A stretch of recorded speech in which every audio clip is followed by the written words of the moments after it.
ರೈತರ ಕಷ್ಟ ನೂರಿದಾವೆ. ಅದ್ರ ಜೊತೆಗೆ ನಮ್ಮ ಇಲಾಖೆಯವರು ಸರ್ಕಾರ ತೊಂದರೆ ಕೊಡ್ತಕ್ಕಂಥ ಒಂದು ವಾತಾವರಣ ನಿರ್ಮಾಣ ಆಗಿದೆ. ಆನೆ ಒಂದು ಬೆಳೆ ನಾಶ ಮತ್ತು ರೈತರಿಗೆ ತೊಂದರೆ ಮತ್ತು ಬೆದರಿಕೆ ಹೊಡೆದಂತ ಈ ಎಲ್ಲ ಸಂದರ್ಭಗಳನ್ನ ಅನೇಕ ಬಾರಿ ಹೋಗಿ ನಾವು ಅಧಿಕಾರಿಗಳ ಜೊತೆಗೆ ಮಾತಾಡಿದ್ದೇವೆ. ಒಂದೊಂದು ಮಾತಾಡಿದ್ದೇವೆ, ಜ್ಞಾನೇಂದ್ರ ಅವರು ಮಾತಾಡಿದ್ದಾರೆ, ನಮ್ಮ MP ಲೋಕಸಭಾ ಸದಸ್ಯರು ಮಾತಾಡಿದ್ದಾರೆ. ಅದು ದಿವ್ಯ ನಿರ್ಲಕ್ಷ್ಯವನ್ನ ಅಧಿಕಾರಿಗಳು ತೋರ್ತಾ ಇದ್ದಾರೆ. ಲೋಕಸಭಾ ಸದಸ್ಯರು ಇವತ್ತು ಬರ್ಬೇಕಾಗಿತ್ತು. ನಾವು ಮೊನ್ನೆ ಮಂಗಳವಾರ ಈ ಹೋರಾಟವನ್ನು ಇಟ್ಟಿತ್ತು. ಜ್ಞಾನೇಂದ್ರ ಅವರಿಗೆ ಮತ್ತು ನಮ್ಮ ಲೋಕಸಭಾ ಸದಸ್ಯರಿಗೆ, ಅಶೋಕ್ ನಾಯಕರಿಗೆ ಬೆಂಗಳೂರಿನಲ್ಲಿ ಮೀಟಿಂಗ್ ಕರೆದಿದ್ದರಿಂದ ಇದನ್ನು ಇವತ್ತು ಇಟ್ಕೊಂಡಿದ್ದೇವೆ. ಅದು ಮಂಗಳವಾರವೇ ಆಗಿದೆ. ಹಾಗಾಗಿ ಲೋಕಸಭಾ ಸದಸ್ಯರು ಇವತ್ತು ಕೂಡ ಉಡುಪಿಯಲ್ಲಿ ಮೀಟಿಂಗ್ ನಲ್ಲಿದ್ದಾರೆ. ಫೋನ್ ಮಾಡಿದ್ರು, ಯಶಸ್ವಿಯಾಗಿ ಮಾಡಿ ಮತ್ತು ಕನ್ಸರ್ವೇಟರಿಗೆ ಸಂಬಂಧಪಟ್ಟವರಿಗೆ ಮಾತಾಡ್ತೇವೆ. ಇಷ್ಟೆಲ್ಲ ಆಗಿ ನಾವು ಕಾಲಕ್ಕೆ ಗಮನಕ್ಕೆ ತಂದ್ರು ಕೂಡ ಯಾಕೆ ನಿರ್ಲಕ್ಷ್ಯ ವಹಿಸ್ತಾರೆ ಗೊತ್ತಾಗ್ತಾ ಇದೆ. ನಾವು ಲಾಗಾಟಿಯಿಂದ ಈ ಜ್ಞಾನೇಂದ್ರ ಮತ್ತು ನಾವೆಲ್ಲ ಹೇಳ್ತಿರ್ತೀವಿ ಮತ್ತು ನಮ್ಗೊಂದ್ಸರಿ ಹೇಳಿ ಗಲಾಟೆ ಮಾಡಿಬಿಟ್ಟಿದ್ರು ಮಾಡಿದ್ವಿ. ಈ ದೇಶದ ಎರಡು ಇಲಾಖೆಗಳು, ಒಂದು ವಕ್ಫ್ ಬೋರ್ಡ್ ಅಂತಿದೆ, ಒಂದು ಅರಣ್ಯ ಇಲಾಖೆ. ಇವರಿಬ್ಬರದು ಅವ್ರದ್ದೇ ಕಾನೂನು ಬರ್ಕೊಳ್ಳೋದು. ಇದು ನಮ್ದು ಅರಣ್ಯ ಅಂತ ಭಾವಿಸ್ಬಿಟ್ರೆ ಪರಿಭಾವಿತ ಅರಣ್ಯ, ತೀವ್ರ ಫಾರೆಸ್ಟ್ ಅಂತ ಮಾಡ್ಕೊಳ್ಳೋದು, ಅವರೇ ಬರ್ಕೊಳ್ಳೋದು, ಅವರೇ ಪಾಲನೆ ಮಾಡ್ಕೊಳ್ಳೋದು. ಇದೊಂದು ದೇಶದಲ್ಲಿ ನಮ್ಮ ರಾಜ್ಯದಲ್ಲಂತೂ ಇದೆ. ಅವ್ರಿಗಂತ ಬಿಡಿ ಸಾಕಷ್ಟು ಚರ್ಚೆ ಆಗಿದೆ, ಎಲ್ಲ ಆಗಿದೆ. ಅವರಿಗೆ ಇದು ನನಗೆ ಬೇಕು, ಇಲ್ಲೊಂದು ಪ್ರಾರ್ಥನೆ ಮಾಡ್ಬೋದು ಅನಿಸಿದ್ರು ಸಾಕಂತೆ ಅವರೇ ಮಾಡ್ಕೊಳ್ಳೋದು. ಯಾರ ಜಮೀನಾಗ್ಲಿ, ಅರಣ್ಯ ಆಗ್ಲಿ, ಸರ್ಕಾರದಾಗ್ಲಿ, ಪ್ರೈವೇಟ್ ಆಗ್ಲಿ, ಯಾವುದೋ ದೇವಸ್ಥಾನದಾಗ್ಲಿ, ಮಠದಾಗ್ಲಿ ಮಾಡ್ಕೊಂಡ್ಬಿಡೋದು. ಇದು ಈ ದೇಶದಲ್ಲಿ ಒಂದು ವಿಚಿತ್ರವಾದ ಕಾನೂನು. ಅರಣ್ಯ ಇಲಾಖೆಯು ಹಾಗೆ. ಅವ್ರಿಗೆ ಅರಣ್ಯ ನಮ್ದು ಇದು ಅಂತಾರೆ. ಅವ್ರ ಯಾವ ಪೇಪರು ಇಲ್ಲ. ಹಾಗಂತ ಅವ್ರು ಕೇಳಿದ್ರು ಓದಿಸಕ್ ನಮ್ಮ ಹತ್ರ ಇದೆ. ಹಾಗಂತ ನಾವು ಅದೇ ಜಮೀನಿನಲ್ಲಿ ಇದೀವಿ, ತಲತಲಾಂತರದಿಂದ ಇದೀವಿ ನಾವು. ಇದೊಂದು ವಿಚಿತ್ರವಾದ ಇಲಾಖೆ. ಯಾವತ್ತೂ ಅನೇಕ ಸಾರಿ ಮಾತಾಡಿದೀವಿ ನಾವು. ಇದು ಇಲಾಖೆ ಹಿಡಿತಕ್ಕೂ ಸಿಗಲ್ಲ, ಕೊಡ್ತಕ್ಕೂ ಸಿಗಲ್ಲ. ಕೊಡ್ತಕ್ ಮಾತ್ರ ಹೇಳುತ್ತಾರೆ ಸ್ವಲ್ಪ ಅವರು. ಹಾಗಾಗಿ ಈ ತರ ಹೋರಾಟ ಪ್ರತಿಭಟನೆ ಮಾಡ್ಬೇಕು. ಆಡಳಿತದಲ್ಲಿ ಇದ್ದಾಗಲೂ ನೋಡಿದ್ದೇವೆ ನಾವು. ಹಾಗಾಗಿ ಕೂಡಲೇ ಈ ಆನೆಯನ್ನ ಹಿಡಿದು ಆನೆಯನ್ನ ಸ್ಥಳಾಂತರ ಮಾಡ್ತಿರೋ ಏನ್ ಮಾಡ್ತಿರೋ ಗೊತ್ತಿಲ್ಲ. ಇವತ್ತು ಸ್ಪಷ್ಟವಾದ ನಿಖರವಾದ ಮಾಹಿತಿ ಹೇಳ್ಬೇಕು. ನಿಖರವಾಗಿ ಇಲ್ಲಿದ್ರೆ ಮುಂದುವರ್ತಕ್ಕಂಥ ಅಸೆಂಬ್ಲಿ ಕೂಡ ತಾವು ಪ್ರಸ್ತಾಪ ಮಾಡಬೇಕು ಅಂತ ವಿನಂತಿ ಮಾಡ್ತೇವೆ. ನಮ್ಮದೇ ಪಕ್ಷದ ಎಲ್ಲ ಹಿರಿಯರಿಗೂ ಮಾಹಿತಿಯನ್ನು ಒದಗಿಸ್ತೇವೆ.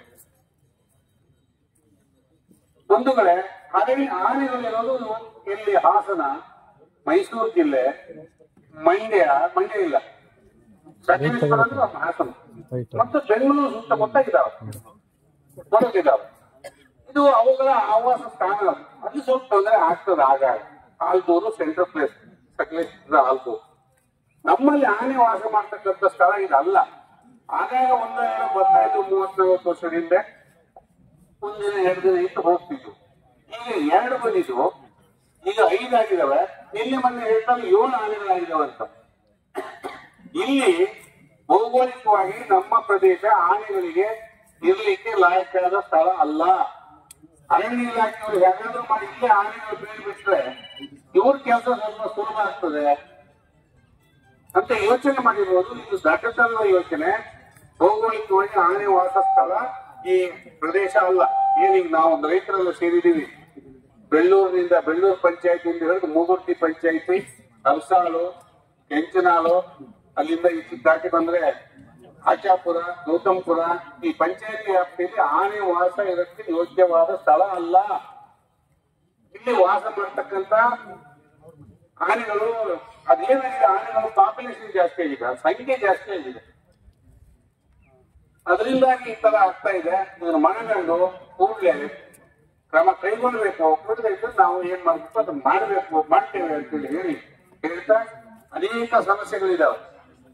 ದಿವ್ಯ ನಿರ್ಲಕ್ಷ್ಯ. ನೀವು ಮಾಡಕ್ಕೆ ಹಗಲು ರಾತ್ರಿ ಕೆಲಸ ಇದೆ. ಇದು ದೇಶದ ಇಶ್ಯೂ ಆಗಿದೆ. ಇದನ್ನು ತಗೊಂಡೋಗಿ ಕೇಂದ್ರ ಸರ್ಕಾರಕ್ಕೆ ಲೋಕಸಭಾ ಸದಸ್ಯರ ನೇತೃತ್ವದಲ್ಲಿ ಹಿರಿಯರ ಜ್ಞಾನೇಂದ್ರ ಅವರು, ಅಶೋಕ್ ನಾಯ್ಕ, KC ಕುಮಾರಸ್ವಾಮಿ ಮತ್ತು ನಾವೆಲ್ಲ ಡೆಲ್ಲಿಗೆ ಹೋಗಿ ಹಿಂದೆ ಯಡಿಯೂರಪ್ಪ ನಾಯಕತ್ವದಲ್ಲೂ ಹೋಗಿದ್ದೀವಿ. ಆ ಅರಣ್ಯ ಸಚಿವರನ್ನ ಭೇಟಿ ಮಾಡಿ ಹೇಳಿದ್ದೀವಿ, ಶರಾವತಿ ಮೂಲದಲ್ಲಿ ರೈತರ ಸಮಸ್ಯೆ. ಈಗ ನಾವು ಹೇಳ್ತಾ ಇದ್ದೀವಿ, ಅದು ಏನಾದ್ರು ಮಾಡಿ ಸುಪ್ರೀಂ ಕೋರ್ಟಿಗೆ ಹೋಗ್ಬೇಕು ಅಂತ ನಾನು ಬಡ್ಕಂತಿದ್ದೆ. ಅದು ನಮ್ಮ ಮಾತು ಕೇಳ್ತೀವಿ.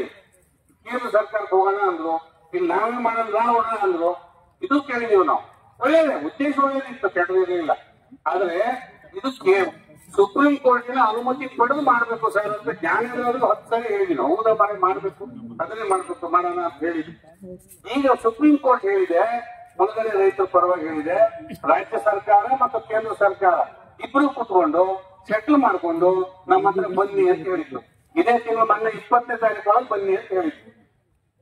ಇವರು ದಿವ್ಯ ನಿರ್ಲಕ್ಷ್ಯ, ಉಸ್ತುವಾರಿ ಸಚಿವರು ಇದನ್ನು ಗಮನಿಸಬೇಕು. ಅವರು ಶರಾವತಿ ಮುಳುಗಡೆ ರೈತರಲ್ಲ, ಇಲ್ಲಿ ಇದೊಂದು ಬಹುತೇಕ ನಾವು ಶರಾವತಿ ಮುಳುಗಡೆ ರೈತರಿದ್ದೀವಿ. ಸುಮ್ಮನೆ ಭಾಷಣದಲ್ಲಿ ಹೇಳೋದು, ಪಾದಯಾತ್ರೆ ಮಾಡೋದು, ಅದು ಮಾಡೋದ್ರಿಂದ ಅಲ್ಲ. ಈಗ ಕುಂತು ಕೆಲಸ ಮಾಡ್ಬೇಕು. ಇದನ್ನ ಕುಂತು ಕೆಲಸ ಮಾಡಿದೀವಿ ಒಂದಿಷ್ಟು. ಯಡಿಯೂರಪ್ಪ ಅಧಿಕಾರದಾಗಿದ್ದಾರೆ ನಾವೆಲ್ಲ. ಆಗ ಕೇಂದ್ರ ಸರ್ಕಾರ ಒಂದು ಪರ್ಮಿಷನ್ ತಗೊಂಡು ಸಾಕು ಅಂತ ಕೇಂದ್ರ ಸರ್ಕಾರಕ್ಕೆ ಬೈಕ್ ತಗೊಂಡು ಹೋದ್ವಿ. ನಾನು, ಜ್ಞಾನೇಂದ್ರ, ಅಶೋಕ್ ನಾಯ್ಕರು MLA ಇದ್ದಾರೆ, ರಾಘವೇಂದ್ರ ಅವ್ರ ನೇತೃತ್ವದಲ್ಲಿ. ಆದ್ರೆ ಅವಾಗ ಹೇಳ್ತು ಸುಪ್ರೀಂ ಕೋರ್ಟ್, ಇಲ್ಲ ನನ್ನ ಅನುಮತಿ ಇಲ್ಲ, ನಿಮ್ಗೆ ಏನು ಅಧಿಕಾರ ಇದೆ ಅಂತ ಹೇಳಿ ಸುಪ್ರೀಂ ಕೋರ್ಟ್ ಹೇಳ್ತು. ಯಾಕೆಂದ್ರೆ ಪರಿಸರದ ನಮ್ಮ ಕೆಲವು ಸ್ನೇಹಿತರು ಸುಪ್ರೀಂ ಕೋರ್ಟಿಗೆ ಒಂದು ಅರ್ಜಿ ಹಾಕಿತ್ತು. ಅದನ್ನ ನೋಡಿ ಕೇಂದ್ರ ಸರ್ಕಾರ ಹೇಳಿತ್ತು, ಇಲ್ಲ ಅವ್ರದ್ದು ಸ್ಥಳೀಯ ಪತ್ರ ಬಂದು ನೀವು ಅಲ್ಲಿಗೆ ಹೋಗಿ ಅಂತ. ಆದ್ರೆ ನಾವು 10 ವರ್ಷದಿಂದ ನಾನು ಜ್ಞಾನೇಂದ್ರ ಅವರಿಂದ ಹೇಳ್ತಾ ಇದ್ವಿ, ಒಬ್ಬ ಹೋರಾಟವನ್ನ ಮಾಡ್ತೀವಿ ಅಂತಕ್ಕಂಥ ಎಚ್ಚರಿಕೆಯನ್ನ ಕೊಟ್ಟು ಹೋರಾಟವನ್ನ ಪ್ರಾರಂಭ ಮಾಡತಕ್ಕಂತ ಕೆಲವೇ ದಿನಗಳಲ್ಲಿ ಅರುಣ್ ಅವರು, DS ಅರುಣ್ ಅವರು ಸದನದಲ್ಲಿ ರಾಜಕಾರಣದ ವ್ಯವಸ್ಥೆ ಹೇಗಿದೆ ಅಂತ ಹೇಳಿದ್ರೆ, ಆ ಪರಿವಾರವನ್ನ ತಗೊಂಡೋಗಿ ರೈತರಿಗೆ ಕೊಡ್ಲಿಕ್ಕೆ ಯಾರೋ MLA ಒಬ್ಬ ಟೂರ್ ಹೋಗಿದ್ದಾನೆ ಅಂತೇಳಿ 2 ತಿಂಗಳು ಕಾಯಿಸಿ ಪರಿಹಾರ ಕೊಡ್ತಕ್ಕಂಥ ಕೆಲಸ ಮಾಡ್ತು. ಈ ರೀತಿ ರೈತ ವಿರೋಧಿ ಧೋರಣೆಯನ್ನು ಹೊಂದಿರತಕ್ಕಂಥ ಸರ್ಕಾರ, ಈ ಅಧಿಕಾರಿಗಳು ಇವರೆಲ್ಲ ಇತಿಹಾಸದಲ್ಲಿ ಸಿಪಾಯಿ ದಂಗೆ ನೋಡಿರ್ಬೋದು. ಆದ್ರೆ ಈ ರೈತರ ದಂಗೆಯನ್ನೇನಾದ್ರೂ ನೋಡಿದ್ರೆ ನಿಜವಾಗ್ಲೂ ನಿಮಗೆ ಉಳಿಗಾಲ ಇಲ್ಲ ಅಂತಕ್ಕಂಥದ್ದನ್ನ ಈ ಸಂದರ್ಭದಲ್ಲಿ ಹೇಳಿಕೆ ಬಯಸ್ತಾರೆ. ಇವತ್ತು ಯಾವುದೇ ಸರ್ಕಾರ ಇರಲಿ, ಯಾವುದೇ ಅಧಿಕಾರ ಇರಲಿ, ರೈತರ ವಿರುದ್ಧ ತಿರುಗಿ ಬಿದ್ರೆ ನಿಮಗೆ ಯಾವ ಕಾರಣಕ್ಕೂ ನೆಮ್ಮದಿ ಇರೋದಿಲ್ಲ, ನಿಮ್ಮನ್ನು ಬದುಕಕ್ಕೆ ಬಿಡೋದಿಲ್ಲ. ರೈತರು ನಿಮ್ಮ ಅನ್ನವನ್ನ ಕೊಡ್ತಕ್ಕಂಥ ರೈತರು, ನಿಮಗೆ ಸಹಕಾರವನ್ನ ಕೊಡ್ತಕ್ಕಂಥ ಹಳ್ಳಿಗಾಡಿನಲ್ಲಿ ನೀವೆಲ್ಲ ಕೆಲಸ ಮಾಡಕ್ ಬರ್ತೀರಿ, ರಸ್ತೆ ಸಂಘ ಬೆಳಕ್ ತಗೊಂಡು ಹೊಡಿತಿದ್ರಿ. ಹಂಗೆ ನೀವು ಬಂದು 4 ಕರ್ನಾಲ್ ತಗೊಂಡು ಅರ್ಸ ಕಡೆಯಿಂದ ಸಿಗೋವರೆಗೂ, ಸೂಕ್ತವಾದ ಉತ್ತರ ಬರೋವರೆಗೂ, ನಮ್ಮ ರೈತರಿಗೆ ಮನವರಿಕೆ ಆದವರೆಗೂ ಇಲ್ಲಿಂದ ನಾವು ಕದಲೋದಿಲ್ಲ ಅಂತಕ್ಕಂಥ ಮಾತನ್ನ ಹೇಳ್ತಾ, ಮುಂದಿನ ಹೋರಾಟದ ರೂಪುರೇಷೆಗಳು ಇಲ್ಲಿಗೆ ನಿಲ್ಲಲಿಲ್ಲ. ಆ ಒಂದು ಹೋರಾಟದ ರೂಪುರೇಷೆಗಳನ್ನ ನನ್ನೆಲ್ಲ ನಾಯಕರ ಜೊತೆಗೆ, ರೈತ ಮತ್ತು ಕಾರ್ಮಿಕ ಸಂಘಟನೆ ನಾಯಕರ ಜೊತೆಗೆ ಮಾತಾಡಿ ಮುಂದಿನ ಹೋರಾಟದ ಹೆಜ್ಜೆಯನ್ನು ಇಡ್ತೇವೆ. ಮುಂದಿನ ದಿನಗಳಲ್ಲಿ ನಮಗೆ ಈ ಒಂದು ಏನು ಆನೆಯಿಂದ ಹೊರಗಡೆ ಹೋಗಿಲ್ಲ ಸಾಕು.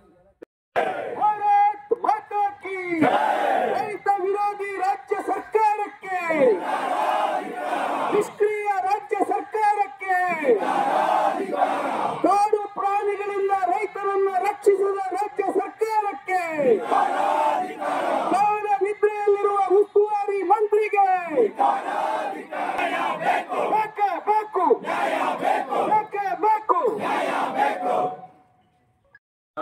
ಇದೆಯೋ ಅನ್ನುವಂಥದ್ದು ಒಂದಷ್ಟು ಯೋಚನೆ ಆಗ್ತದೆ. ನಾನು ನೋಡ್ತಾನೆ ಇದ್ದೀನಿ ಕಳೆದ 3 ವರ್ಷಗಳಿಂದ ಶರಾವತಿ ಹೋರಾಟ, ಅಲ್ಲಿ ಯಾರು ಸಂತ್ರಸ್ತಿದ್ದಾರೆ ಉತ್ಪರವಾದಂತಹ ಹೋರಾಟ. ಈ ಅರಣ್ಯ ಅಂತಿದ್ದಂಗೆ ನಮಗೆ ಒಂದ್ಸಲ ಹೆಂಗ್ ಅನ್ಸುತ್ತೆ ಅಂದ್ರೆ, ಅದೆಲ್ಲೋ ಬೇರೆ ದೇಶದಲ್ಲಿದೆ ಅರಣ್ಯ ಕಾನೂನು. ನಾವೆಲ್ಲರೂ ಏನೋ ಫಾರಿನ್ ಅಲ್ಲಿ ಇದ್ದೀವಿ, 3ನೇ ದರ್ಜೆ ನಾವು ಎಲ್ಲೋ ಬೇರೆ ಕಡೆ ಇದ್ದೀವಿ. ಅದು ಅವರಿಗೋಸ್ಕರ ಇರುವಂತದ್ದು. ಅರಣ್ಯದ ಕಾನೂನು ಪೂರ್ತಿ ಅವರಿಗೋಸ್ಕರ ಇರೋದು. ನಾವು ನಮಗೇನ್ ಸಂಬಂಧ ಇಲ್ಲೇನಪ್ಪ. ಅಂದ್ರೆ ನಮ್ ಜೀವನಕ್ಕೆ ಆಗ್ಬೇಕಾಗಿರುವಂತದ್ದು ಅರಣ್ಯದ ಅವ್ರದೇ ಆದಂತ ಕಾನೂನು. ನಮ್ ಸರ್ಕಾರ, ನಮ್ದೇ ಸಚಿವರು ಬರ್ತಾರೆ, ಇಲ್ಲ ಇಂಥ ಕಾನೂನಲ್ಲಿ ಇಂಥ ಸುಪ್ರೀಂ ಕೋರ್ಟ್ ಆಗಿರಲಿ ಇಂಥದ್ದಾಗಲ್ಲ, ಅದ್ ಮಾಡಕ್ಕಾಗಲ್ಲ, ಇದ್ ಮಾಡಕ್ಕಾಗಲ್ಲ. ಯಾರಿಗೋಸ್ಕರ ಇರುವಂತದ್ದು ಕಾನೂನು? ನಮ್ಮಿಂದನೇ ನಾವು ಸಂವಿಧಾನದ ಬಗ್ಗೆ, B.R. ಅಂಬೇಡ್ಕರ್ ಅವ್ರ ಬಗ್ಗೆ ಹೇಳ್ತಾನೆ ಇರ್ತೀವಿ. ಯಾರಿಗೋಸ್ಕರ ಸಂವಿಧಾನವನ್ನು ಮಾಡಿದಂಥದ್ದು? ಸರ್ಕಾರ ನಡೆಯುವಂಥದ್ದು, ಸರ್ಕಾರ ಜನರಿಂದ ನಡೆಯುವಂಥದ್ದು, ಜನರಿಗೋಸ್ಕರ ನಡೆಯುವಂಥದ್ದು. ಸಂವಿಧಾನವನ್ನ ರಚನೆ ಮಾಡಿರುವಂಥದ್ದು ಈಗ ಸಿದ್ದರಾಮಯ್ಯನವ್ರ ಸರ್ಕಾರ ಮಾಡ್ತಿದ್ದಾರೆ ಅಂದ್ರೆ ಸಿದ್ದರಾಮಯ್ಯನವರಲ್ಲ, ಸಂವಿಧಾನದ ಅಡಿಯಲ್ಲಿ ಅವ್ರು ಕೆಲಸ ಮಾಡ್ಬೇಕಾಗುತ್ತೆ. ಅಧ್ಯಕ್ಷರಾದಂತ ಮೇಘರಾಜರವರೇ, ನಮ್ಮೆಲ್ಲರ ಚಿಂತಕರಾದಂತ